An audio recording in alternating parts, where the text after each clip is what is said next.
Let's bring in Jonathan Alter, columnist for the Daily Beast and an MSNBC political analyst. Republican strategist Susan Del Percio, also an MSNBC political analyst. And Roland Martin, host and managing editor of Roland Martin Unfiltered. Particularly that last word. That's why we bring you on, Roland. It's always good to see you, too.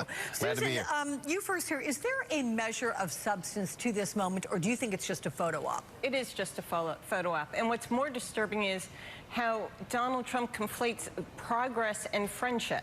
That's not how world leaders operate. I think at this point, Chairman Kim Jong Un is there just to kind of facilitate this PR for himself in his own country. We know this is going to be running 24/7 in North Korea.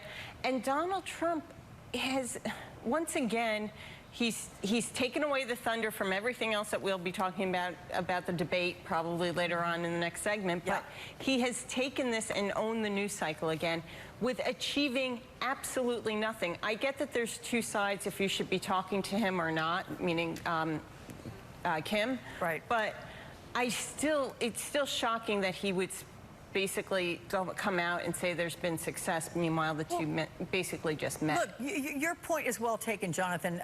Susan's point, I should say. On the flip side, does the president deserve some credit for going to this length? He is trying to start denuclearization talks. Well, look, talking is better than shooting.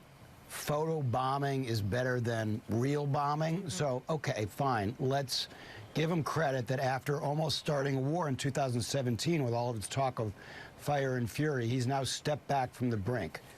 Nice. I'm glad he's done that. We sleep a little bit easier.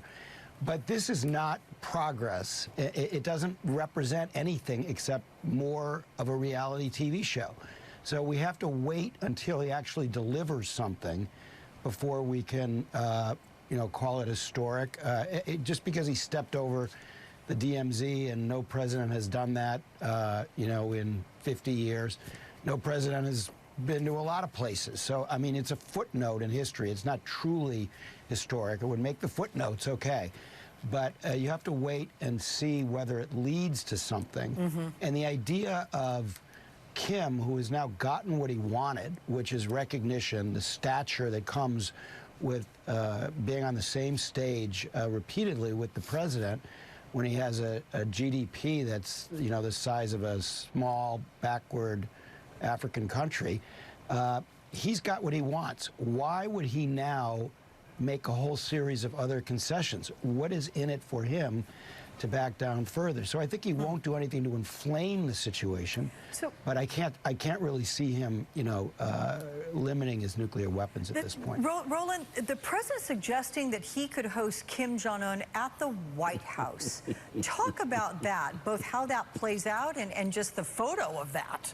Look, this is the equivalent of me taking a selfie with Oprah and saying I had a one-on-one interview with her. Okay, that's all this is. Donald Trump is not a man of substance. Donald Trump is not a man who likes details. He is a reality show person. That's all he wants. He just wants the headlines. He just wants the attention. And so inviting a North Korean leader to the White House does the exact same thing. What has actually been achieved? Nothing. Nothing of substance. And then, of course, North Korea continues to build their program, and he says, oh, no, they're not. Things are changing. We have to understand the man that we're dealing with. He's a narcissist. He only wants the attention. And so tomorrow, once he looks at the New York Times headlines, he's going to say, see, wasn't that great? That's what matters. That's what we have to understand about this man. Okay.